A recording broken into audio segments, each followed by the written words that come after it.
When you feel angry, you can say, boy, am I really angry at me, or is it something else? Why am I upset? You understand?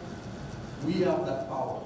On Friday, May 19th, 2022, men attached to the Department of Infrastructure, Ports and Transport's Road Maintenance Team, commonly called the Potholing Unit, were treated to a men's retreat. The event, which was held at the Bethel's Blessing Event and Conference Center in Dennery, was aimed at showing appreciation to the hard-working and more visible departments. Len Leo is the Deputy Chief Engineer at the Department of Infrastructure, with direct responsibility for the Road Maintenance Unit.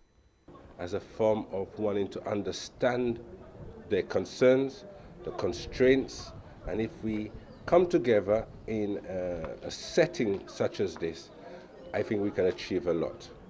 Also with us today are some motivational speakers, because even in recent times we have had the untimely death of one of our dear colleagues, and it has affected the Potholing unit. I mean, I have seen it emotionally, particularly a lot of tears and crying and absenteeism. The Deputy Chief Engineer says that the retreat provided the platform for the men of the Road Maintenance Unit to exhale on the issues affecting them that they are otherwise silent about. The tragic death of beloved colleague Valence Trini Alexander while executing his duties has weighed heavily on the team. The retreat was born from a suggestion by the unit's supervisor. I think they recognize and they are very close with the workers and saw a need. That need channel for me was brought to the attention of the Chief Engineer and by extension the Minister of Infrastructure and Permanent Secretary, and as a result today was deemed a suitable day for such a retreat.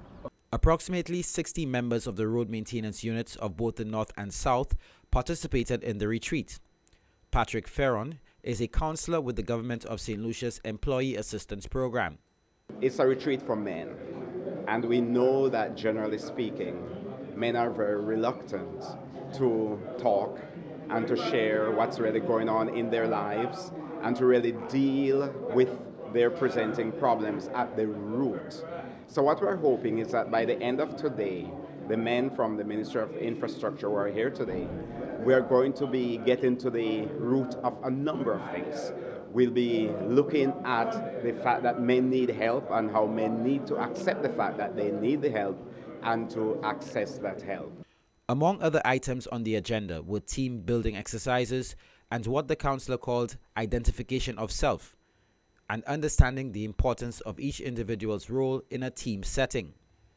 As far as the men are in tune with us, I don't know, maybe because their wives are not here or their girlfriend's not here, but men are talking and men are asking some questions which normally, if you have a group of men and women, they would not necessarily be coming forward like that. So the reception has been excellent, and we know that it will continue to build on what we have so far, and by the end of the day, we'll be seeing where the men will truly be out of their shells and will be talking even more freely in furtherance of the help that they definitely need.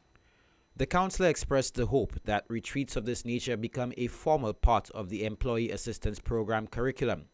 He says it should not be a one-off event, but rather one of consistent follow-ups and interventions where required. Reporting for the Department of Infrastructure, Ports and Transport, I am Miguel Favre.